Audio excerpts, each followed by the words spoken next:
Hello, hello, hello guys, welcome et bonjour à vous tous.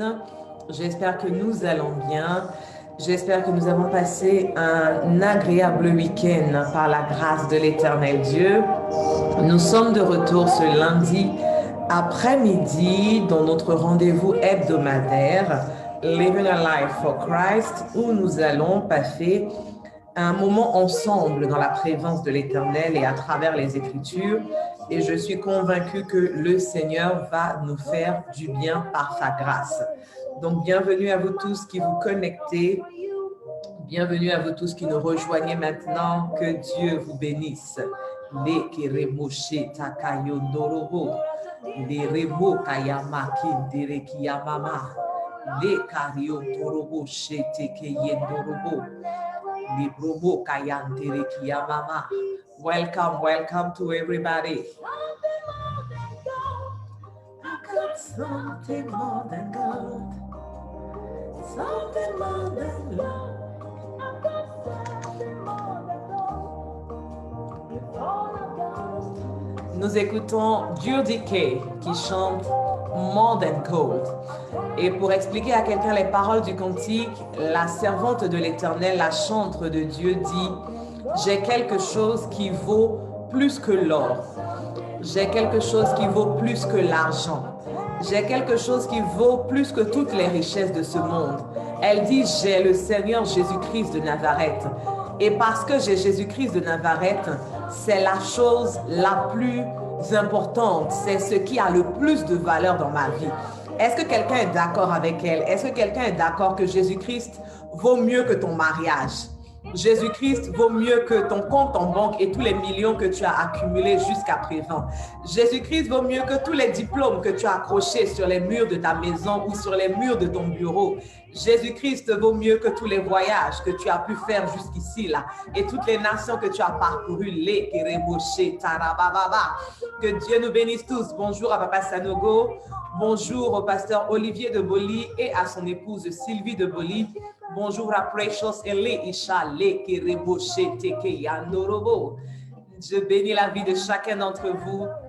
Partageons, invitons et permettons à des personnes de pouvoir apprendre davantage dans la présence de l'Éternel Dieu cet après-midi. Les Karamache Teke Yandorobo.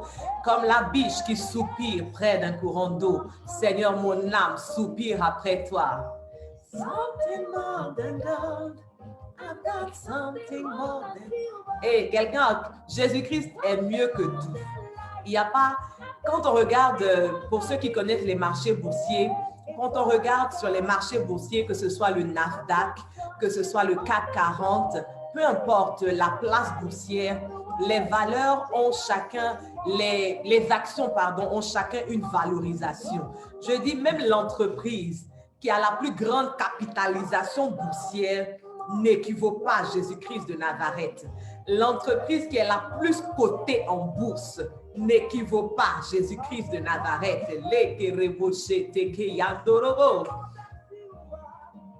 The Spirit of the Lord within me is something more than God. Le Saint-Esprit de Dieu en nous vaut mieux que l'argent. L'Esprit de l'Éternel en nous vaut mieux que les richesses. L'Esprit de l'Éternel en nous vaut mieux que la connaissance. Regardez, c'est parce que nous aurons conservé la présence de l'Esprit de Dieu en nous que nous pourrons vivre l'enlèvement. Parce qu'au jour de l'enlèvement, seuls ceux qui auront encore la présence du Saint-Esprit en eux rencontreront le Seigneur Jésus-Christ dans les airs. Donc, si tu n'as plus la présence du Saint-Esprit, mais que ton compte en banque est rempli, l'enlèvement, ce n'est pas pour toi. Si tu n'as plus la présence du Saint-Esprit, mais que ton mur est rempli de diplômes, l'enlèvement n'est pas pour toi. Si l'Esprit de l'Éternel n'est plus en toi, mais que tu peux encore voyager dans toutes les nations du monde, l'enlèvement n'est pas pour toi. Je dis, béni soit l'Éternel Dieu, le Dieu d'Abraham, le Dieu d'Isaac, le Dieu d'Israël. Il est l'Éternel Dieu qui seul sait faire des prodiges. Béni soit à jamais son nom glorieux. Que toutes nos vies soient remplies de la gloire de l'Éternel. Ce moment que nous allons passer ensemble dans la présence de notre Dieu que nos vies soient remplies de sa gloire. Quel que soit l'endroit où tu es, quel que soit le pays depuis lequel tu suis ce rendez-vous, que la main de l'Éternel puisse te localiser. Et qu'à travers cette rencontre, à travers ce rendez-vous, que l'Éternel des armées se souvienne de ta vie dans le nom de Jésus-Christ de Nazareth. Quelqu'un dit Amen, Amen et Amen. Shalom à l'évangéliste Chanceliel Glory et au révérend prophète Herman Kwadju. Aujourd'hui, nous allons commencer dans le psaume chapitre 24 et nous sommes au verset 1.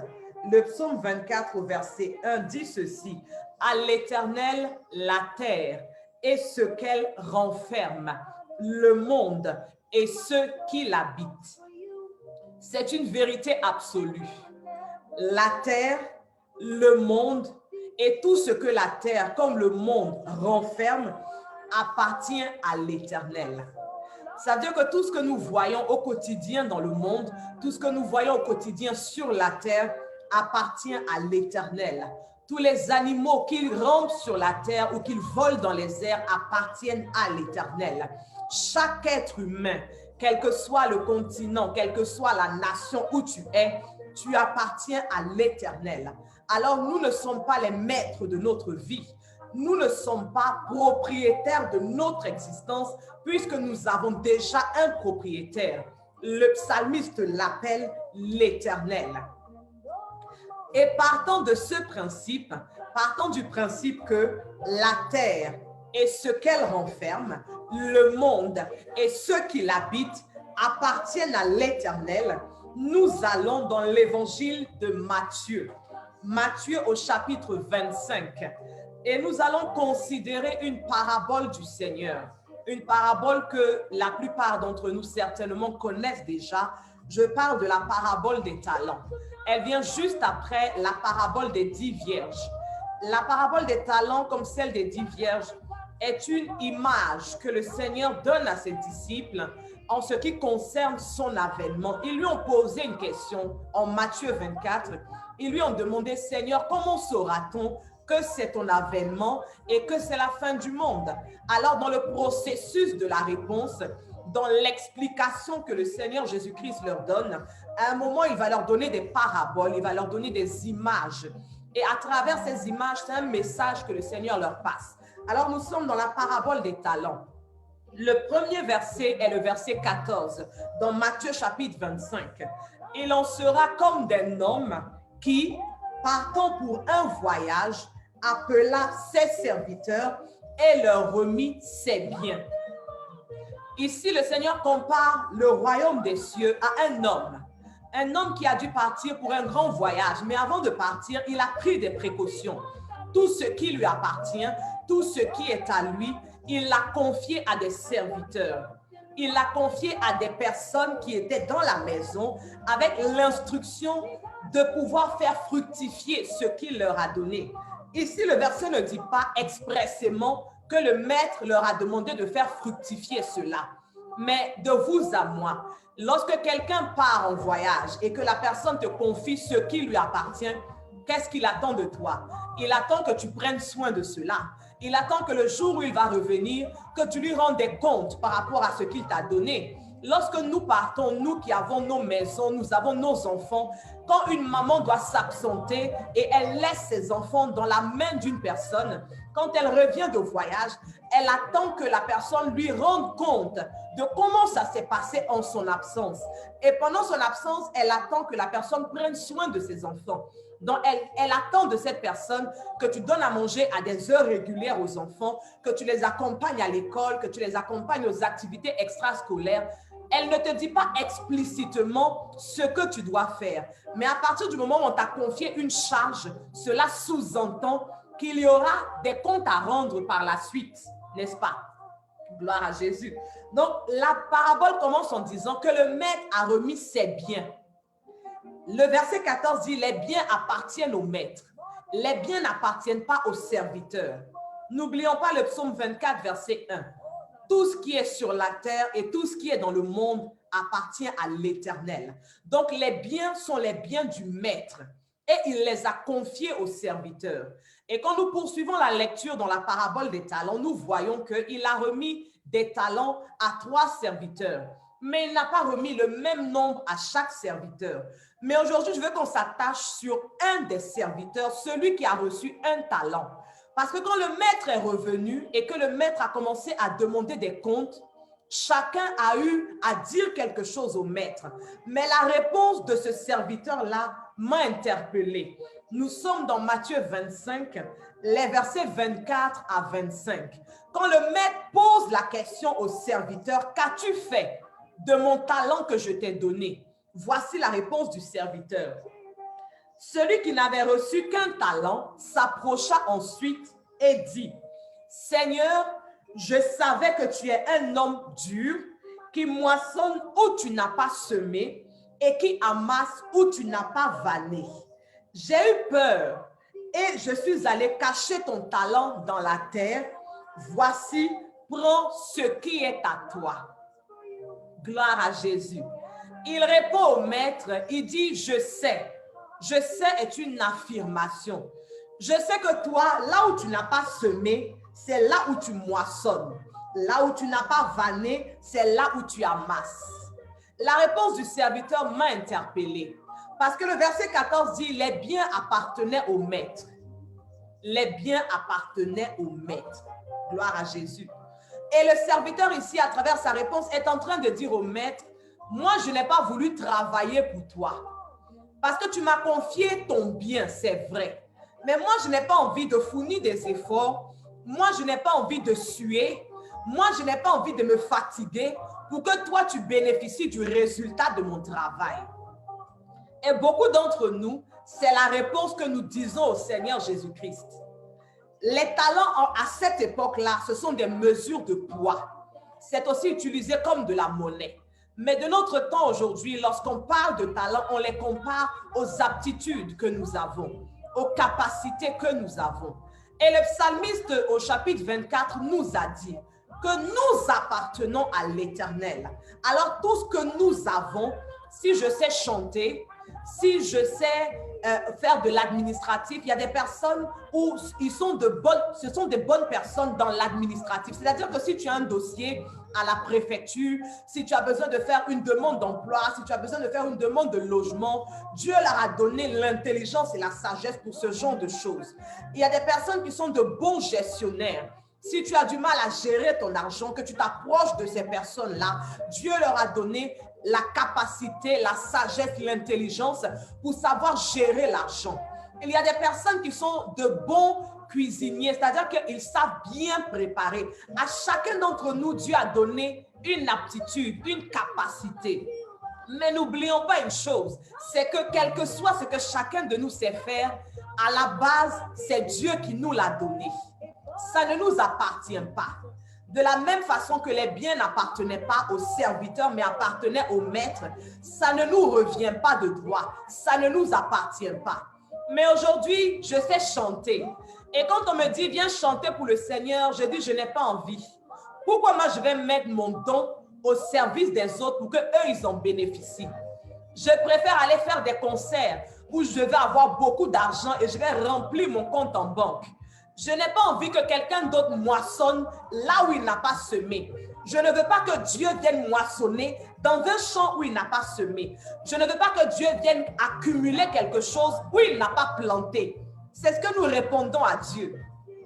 Je sais gérer, j'ai l'intelligence, la sagesse pour gérer l'argent. Et l'Église a besoin de cette connaissance que Dieu t'a donnée. Mais quand on t'appelle pour venir le faire, tu dis non. Moi, je n'ai pas envie de mettre mon aptitude, je n'ai pas envie de mettre mon don, je n'ai pas envie de mettre ma connaissance au service des autres de manière gratuite pour qu'eux, ils en bénéficient sans que je ne retire aucun résultat de cela. C'est ce que ce serviteur a répondu au maître. Il dit, pourquoi moi, je vais me tuer à la tâche pour que toi, tu viennes à la fin bénéficier des résultats de mon travail? Pourquoi moi, je vais me fatiguer pour qu'à la fin, toi, tu viennes bénéficier du résultat de mon travail? Et nous sommes beaucoup de serviteurs dans la maison de Dieu qui répondons cela à l'Éternel. Les dons sont en nous.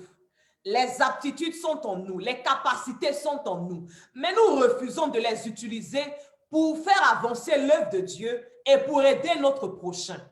Parce que ce que Dieu nous a donné, ce n'est pas que pour nous. Il y a une partie qui est pour Dieu. Il y a une partie qui est pour notre prochain. Gloire à Jésus.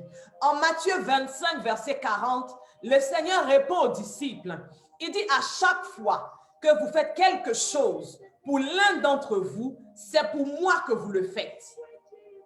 Donc si moi, j'utilise mon talent de chanteur pour faire du bien, pour consoler la vie d'une personne, je suis en train de le faire pour Dieu.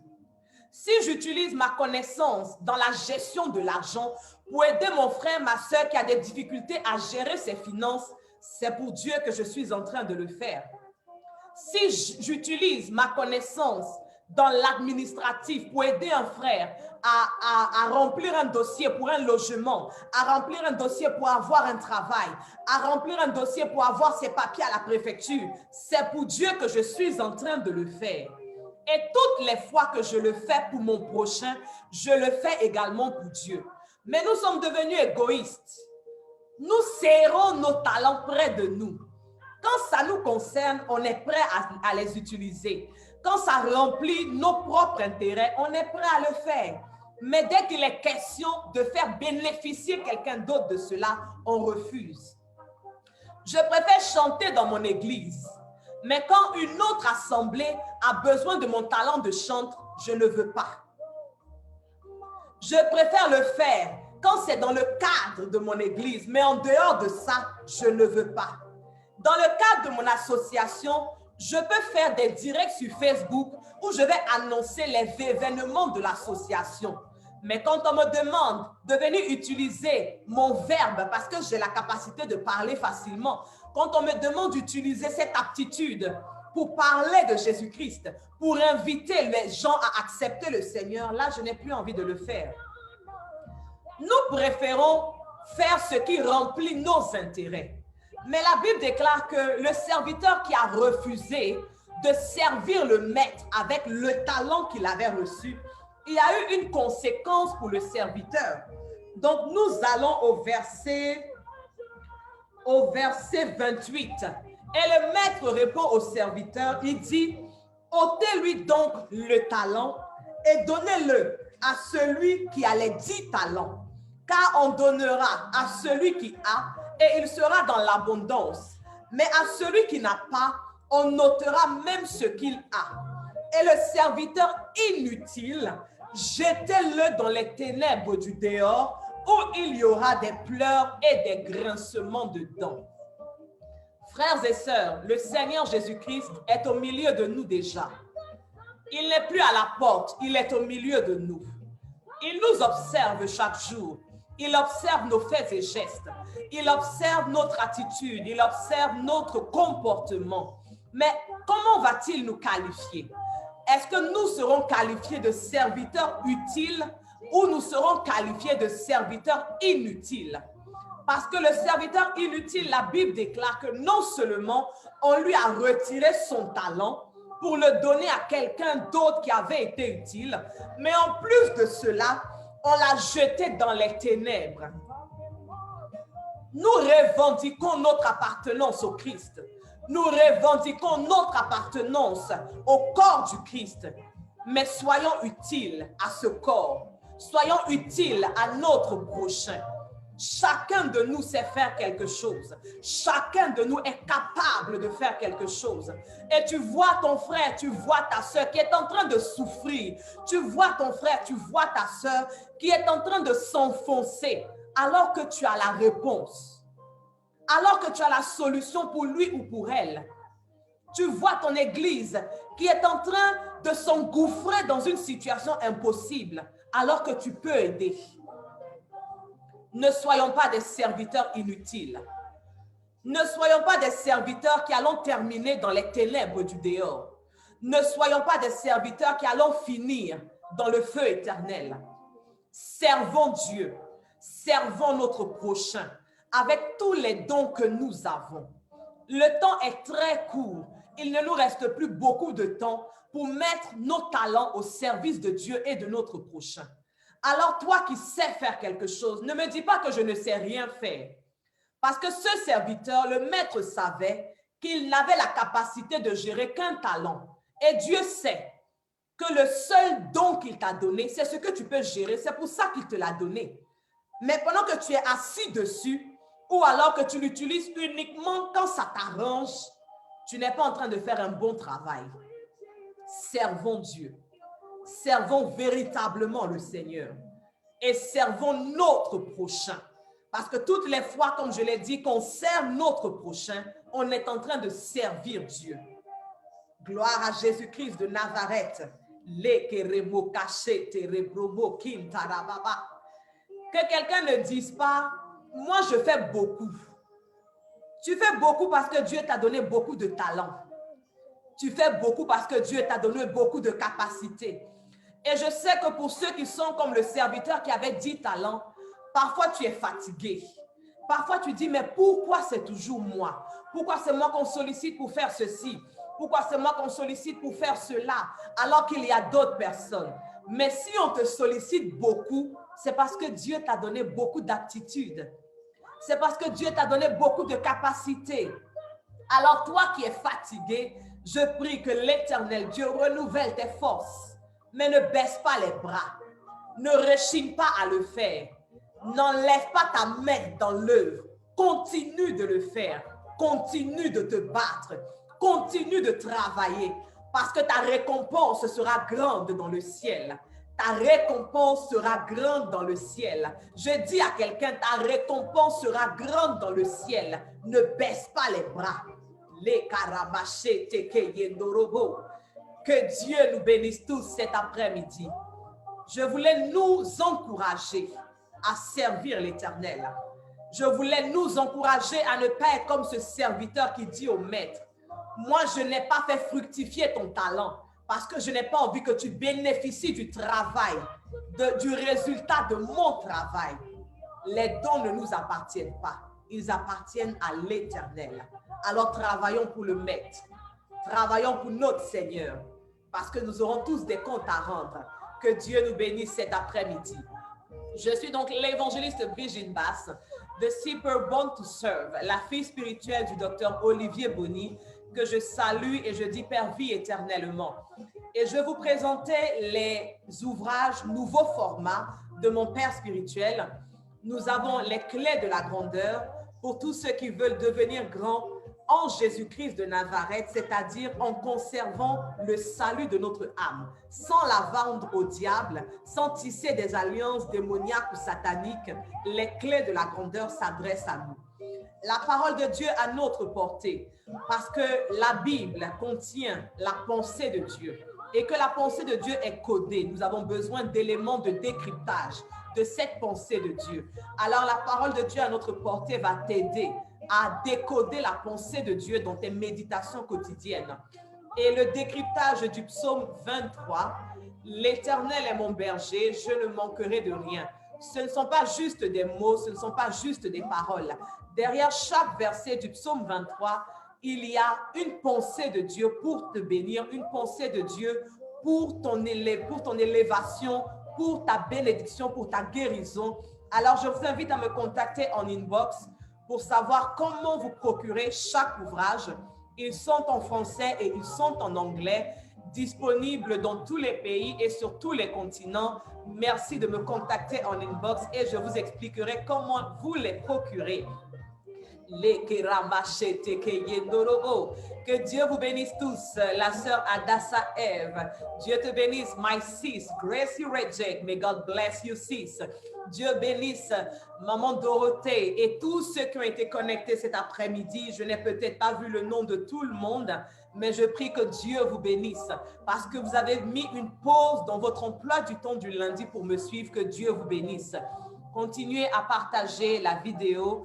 Continuez à la distribuer sur tous les réseaux, WhatsApp, Messenger, Facebook, Twitter, Instagram, afin de faire du bien à la vie d'une personne. Je prie que l'Éternel bénisse votre semaine, car c'est le commencement d'une nouvelle semaine. Que l'Éternel bénisse cette semaine, que vous soyez environnés de la gloire de Dieu, Que la grâce et la faveur de l'Éternel soient votre partage. Dans tout ce que vous allez entreprendre, je prie que la main de l'Éternel vous accompagne et vous fasse réussir dans cela, dans le nom de Jésus-Christ de Nazareth. Si Dieu nous fait grâce, on se retrouve jeudi prochain pour notre rendez-vous de prière. Jeudi prochain à 20h30, c'est le rendez-vous de prière. Invite une personne à se connecter pour que nous puissions élever nos voix ensemble vers le trône de l'Éternel pour qu'il puisse exaucer nos supplications. Jeudi prochain, 20h30, par la grâce de Dieu. N'oubliez pas que je vous aime. Je vous fais plein de bisous. Bonne semaine encore à vous. Bon après-midi à chacun et rendez-vous jeudi soir par la grâce de Dieu. Shalom.